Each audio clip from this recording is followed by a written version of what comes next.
Hi అండి. అందరికీ నమస్కారం. Welcome to my channel. ఈ వీడియోలో పదవి విరమణ తర్వాత ఈహెచ్ఎస్ హెల్త్ కార్డ్ పూర్తి గైడ్, పూర్తి వివరాలు వీడియోలో తెలుసుకుందాము. వీడియోని ఎక్కడే గానీ స్కిప్ చేయకుండా ఎండ్ వరకు చూసేయండి. అప్పుడు ఇన్ఫర్మేషన్ పూర్తిగా అర్థమవుతుంది.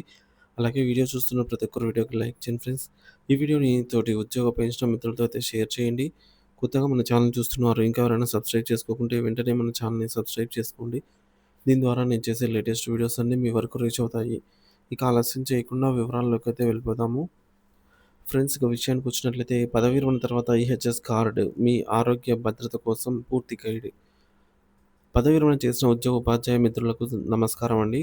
మీరు సుదీర్ఘకాలం ప్రభుత్వానికి అందించిన సేవలకు ధన్యవాదాలు.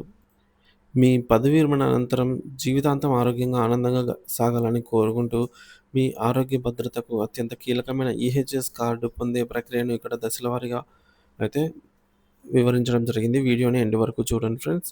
ముందుగా తెలుసుకోవాల్సిన ముఖ్య విషయం ఏంటంటే, మీరు ఉద్యోగంలో ఉన్నప్పుడు ఉపయోగించిన హెల్త్ కార్డు మీ పదవీ విరమణ చేసిన తేదీ నుండి కేవలం 6 నెలల వరకు మాత్రమే పనిచేస్తుంది. ఆ తర్వాత అది చెల్లుబాటు కాదు. కాబట్టి ఆ గడువు లోపల మీరు పెన్షనర్ హెల్త్ కార్డ్ కోసం తప్పనిసరిగా దరఖాస్తు చేసుకోవాలి.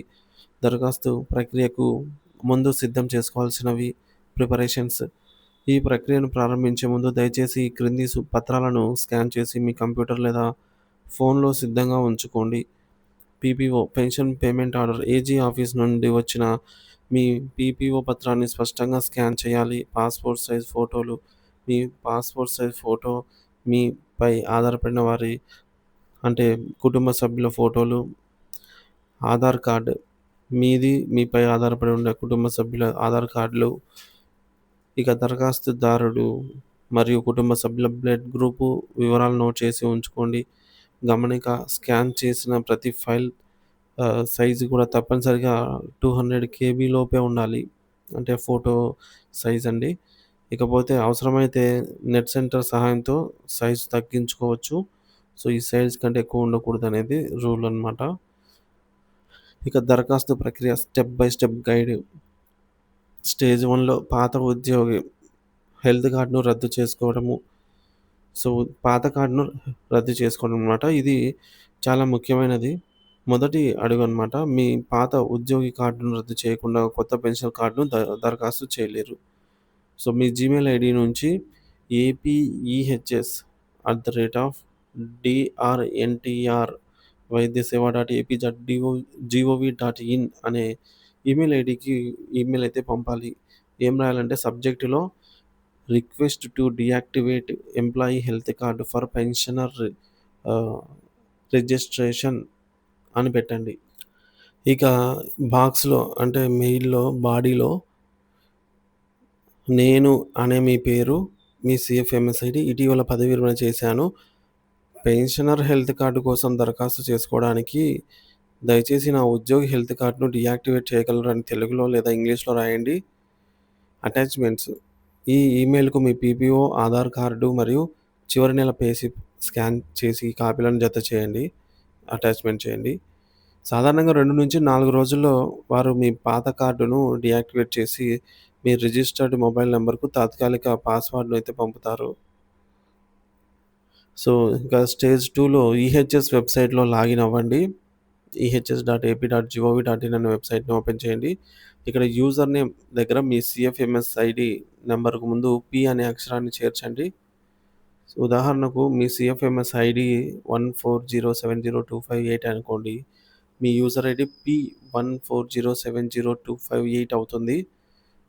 మీ పాస్‌వర్డ్ మీకు మెసేజ్ ద్వారా వచ్చిన పాస్‌వర్డ్ లేదా సీఎఫ్ఎంఎస్ ఐడీనే మళ్ళీ అదే పాస్‌వర్డ్‌గా ఎంటర్ చేయండి. ఇక లాగిన్ టైప్ పెన్షనర్ అని సెలెక్ట్ చేసుకోండి. ఈ కింద కనిపించే క్యాప్చా కోడ్‌నైతే ఎంటర్ చేసి లాగిన్‌పై క్లిక్ చేయండి. మొదటిసారి లాగిన్ అయ్యాక మీ పాస్‌వర్డ్‌ను మార్చుకోవడం మంచిదండి. లేదంటే అదే పాస్‌వర్డ్‌తో అందరూ లాగిన్ అవ్వచ్చు. అయ్యే ప్రమాదం ఉంది. ఇక స్టేజ్ 3లో దరఖాస్తు నింపడము. లాగిన్ అయ్యాక ఎడమ వైపున ఉన్నటువంటి మెనూలో రిజిస్ట్రేషన్స్‌లో ఇనిషియేట్ హెల్త్ కార్డ్‌లో వ్యూ అప్లికేషన్ పైన క్లిక్ చేయండి. మీ ఆధార్ నంబర్ ఎంటర్ చేసి రీట్రైవ్ డీటెయిల్స్‌పై క్లిక్ చేయండి. ఇక్కడ అప్లికేషన్ ఫర్ పెన్షనర్ అనే ఫామ్ ఓపెన్ అవుతుంది. ఇందులో స్టార్ గుర్తు ఉన్న వివరాలను తప్పనిసరిగా పూర్తి చేయాలి. పూరించాల్సి ఉంటుంది.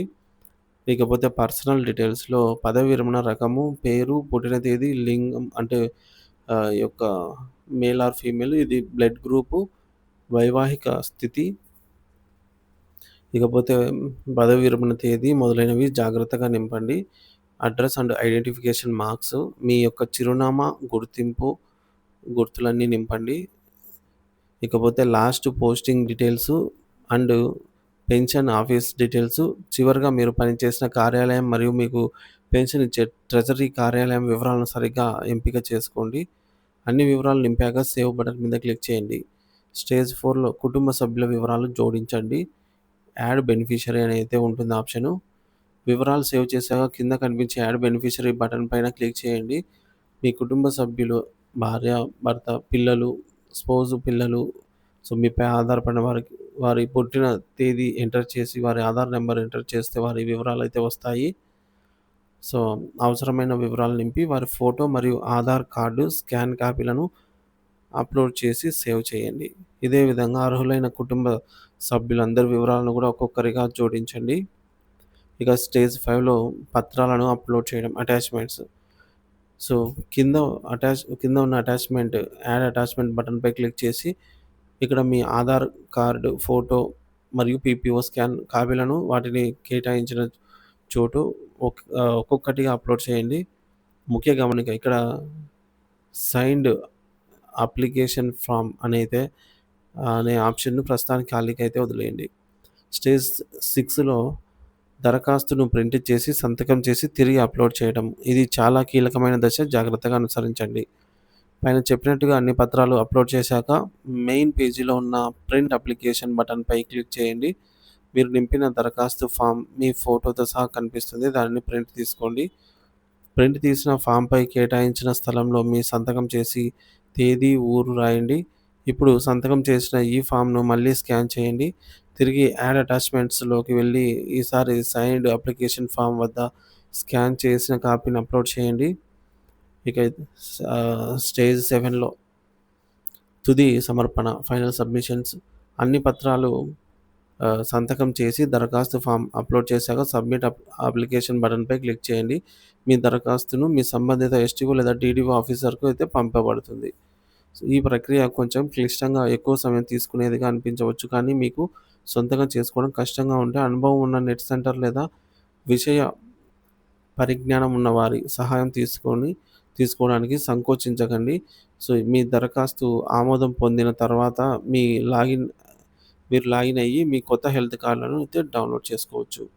సో కొంత ఓపికతో ఈ ప్రక్రియ పూర్తి చేస్తే మీ ఆరోగ్య భద్రత మీ చేతుల్లో అయితే ఉంటుంది ఫ్రెండ్స్.